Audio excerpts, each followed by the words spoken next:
a rapprochement with Khrushchev, blah, blah, blah. And then Dallas, November 22nd, 1963. Wave to the people, Jack. They love you. What's the line? It's like, no one can say that Texas doesn't love you. Yeah, the Dallas. Mrs. Connolly said, you can't say that Dallas doesn't love you, Mr. Connolly. Yeah. And then the shots ring out. His fucking wig flies off like a fucking frisbee. His wig got split. It's true. And that's when the movie begins. Yeah. The movie begins. We see Kevin Costner, New Orleans District Attorney Jim Garrison in his office. Someone bursts through the door. Oh my God, boss, they shot the president. And he goes, oh no. Not the president. I needed him. And then interesting though, what I do like about it is like they go to, this is back when like there was like one TV in the city. There's 3 televisions in the city of New Orleans. Everyone's packed into the bar watching it. Some people are crying. And then what I like about the movie is like half the people in the bar are like, good riddance to that goddamn liberal. Yeah. They should give him a medal for killing that son of a bitch. Yeah, all like a very specific type of fat that you could be in the 60s. Like where it was just, we don't have this type of fatness anymore because of fluoride, soy, and sugar in the water. But it was just like, it was like comic book fat where you were just like, you were like a barrel. Yeah. Like you were Fred Mertz. Yeah, you were like every fat everyone looks like Donald Trump now, just like flapping in all directions, fat in weird ways. And our fat guys used to just be like big, joyous balloons, like the guys in this movie. And those are all the guys who watched the Kennedys been killed and gone. He deserves a TWA airline ticket to hell, as that airline still exists at this time. And then we see. Good liberal Jim Garrison. He goes, I'm ashamed to be an American today. Like, shocked, horrified, mourning with the nation.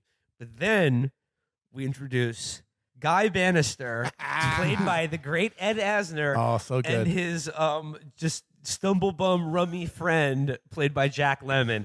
2 amazing roles and performances. Yeah, 2 just top-tier actors. You see Ed Asner playing Guy Bannister, who is a very real and important figure in JFK conspiracy lore. Yeah. He was a retired, I'm going to put that in quotation marks, private investigator working out of an office in New Orleans who, we'll get into it, was intimately connected with, the mob. Retired FBI agent. Retired FBI agent working as a private investigator in New Orleans who was running this office in New Orleans that Lee Harvey Oswald spent an entire summer hanging out in, that was connected to all of these like Cuban exiles and like, what is absolutely like an active intelligence operation. For sure. So we see, just grotesque alcoholic ogres sitting there, and Ed Asner goes, he's like, they're crying for the man like they knew him. Makes me sick. And then he just takes his drink and goes, here's to the new frontier. Camelot and Smithereens. And then I love Jack Lemmon as just his like dumb alky friend. Go, no, God, what are you talking about? People say the president's shot, and then like they walk back to his office, and Guy Bannister gets drunker and drunker to the point where he just pistol whips Jack Lemmon. Why? You know what? I want to look through your files. Gee, I've seen enough here this summer already to write a book. I always like my files. You're the only one here today. What do you mean you're gonna write a book? Well, no, I mean, you know what I mean. I've seen a lot of strange things here. There's strange people. He's like, well, you've been looking at my files. Yeah. You've been looking at my files. And he's like, well, I don't even look at your files. I've seen a lot of things here this summer. Enough to write a book. And he goes, what are you talking about?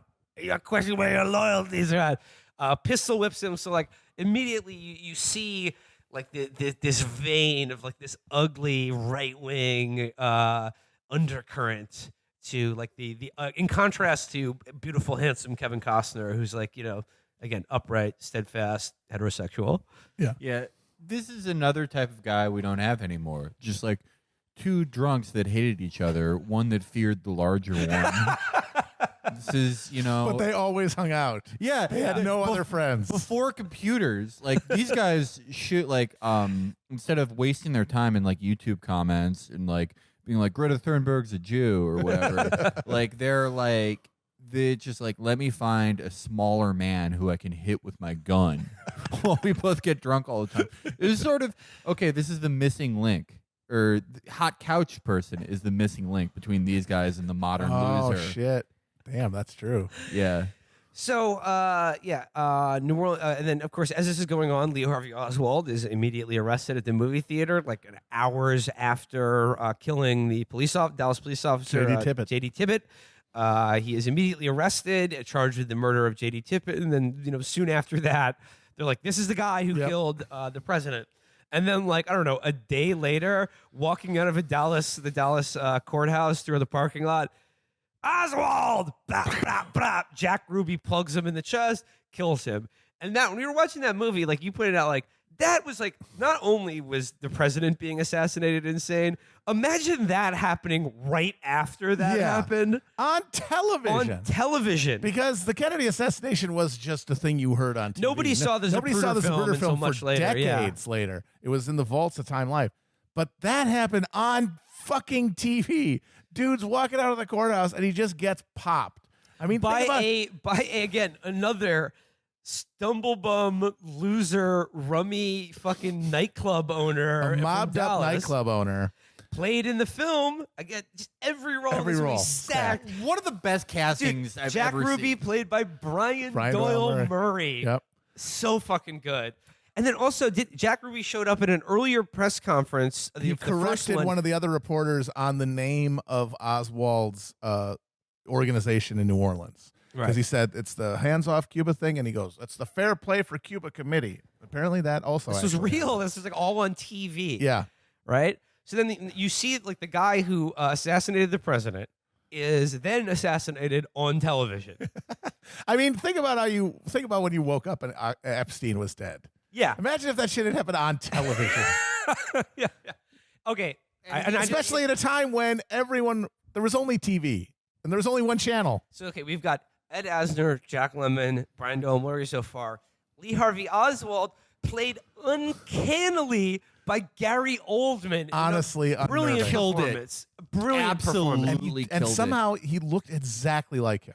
I don't know what they did, but he looked exactly like Lee Gary Oswald. Oldman is so fucking good at this movie as Oswald, and much of the movie is shown in flashbacks, where like Oswald gets shot right there, but much of the movie unfolds in flashbacks through a brilliant editing technique, where like through montage, like the only action in this movie are people talking to each other. That's the crazy thing. It's a 3-hour movie that's all people talking in rooms. But Stone directs it so brilliantly, but like while people are having a conversation, he cuts in flashbacks to the things they're talking about that literally animate the things and action that they're talking about.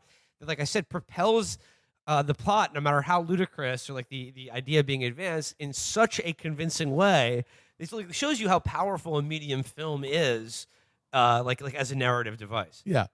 So DA Jim Garrison begins to connect Lee Harvey Oswald to New Orleans because he lived there as a teenager with his mom and apparently spent the entire summer of 1963 there walking around handing out, Hands Off Cuba flyers, but also suspiciously spending a lot of time in the offices of right-wing lunatic and ex-FBI agent Guy Bannister. Yeah, odd. A strange bedfellows. Then they get a tip that a certain person named David Ferry was also new and had connections to Lee Harvey Oswald.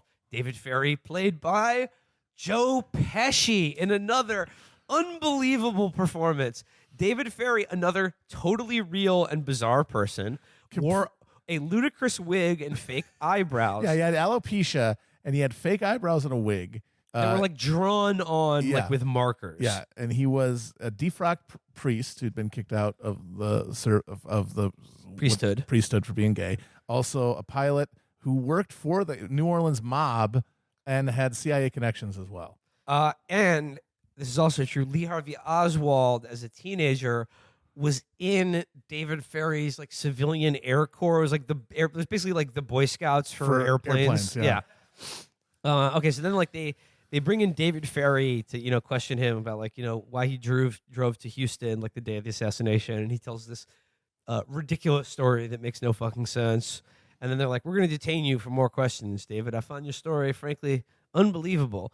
Then they detain him, turn him over to the FBI for questioning. The FBI immediately releases him. Yep. Then the movie's like, well, life goes on. Then it just cuts 3 years later. Jim Garrison is on a flight from Washington with classic New Orleans, Louisiana politician Huey Long. No, not edit, Huey Long. edit. R.I.P. Huey Long. This is Russell Long. Russell, okay. Long, who was a senator from Louisiana. I believe his nephew. I believe he was Huey Long's Uncle nephew. Magic. That's some real Played Uncle Magic, by Walter Matthau. Walter This movie motherfucking has Matthau. both of the grumpy old men. Is this like this has to be like some of the greatest casting ever. Like this is an all-star cast. No, every single role stacked. Like, absolutely stacked, and ultimately for one of the most insane interpretations of the JFK conspiracies we've ever seen. Yeah, and people were like, "Sign me up." Everybody in Hollywood was like, "I will be in this movie." So 3 years later, Jim Garrison is on a flight with Russell Long, Huey Long's son. Huey Long's son. okay. Okay, there we go. Russell Long, played by Walter Matthau, who, like, as they're just slugging scotch on a flight, you know, like, as you do there, basically red pills him about the JFK assassination. Yeah. He's just like, you know, you're telling me that boy made that shot? Like, that dog won't hunt, boy. Like, and all his, like, you know, Louisiana, his aphorisms. And he just basically, and then Garrison's just the like, Warren Commission was picking that shit out of pepper. I still don't know what that means. I have no idea. Is that he good? goes, you know, you telling me he made that shot? He's like, his Marine buddy said he's got maggots drawers. You know what that means? It means he was no good. And I'm like, no? What? I love how he that's my favorite part of the dialogue is like he knows that Garrison has no idea what the fuck that expression is. So he's like, "Ooh, I've got a 8-hour flight with my friend, the district attorney. You got to impress him, Russell. Ooh, there's a cool term that the Marine said that you can imply to him that you know, and he doesn't. Then you can explain it to him." Oh man, that was the life. Just anytime you did anything, it was like, yeah, could I have 17 drinks, please? No, but crucially, at like this 3-year jump in time from 1963 to 1966, the first thing that Long tells him on the flight, he's like, these hippies are everywhere nowadays. I saw one as pregnant as the daylight. Know what was written on her stomach? Love child. And Matt, you pointed this out. Like, this is crucial to the film because it's saying that, like, the Kennedy assassination created... Yeah. like, Because he's talking about the hippies, and then they're not talking about Vietnam. They're talking about the hippies, and then Garrison goes, "I always felt like things were different after Kennedy was killed." Right. Right. Like it's not just that they went into Vietnam, although the Vietnam thing also fits into the modern right because when the movie came out, like the idea of being anti-military, it was all that was owned by the left. You know, this is post-Cold War, right? Fucking Persian Gulf. All the right was like, hell yeah, America, come get it.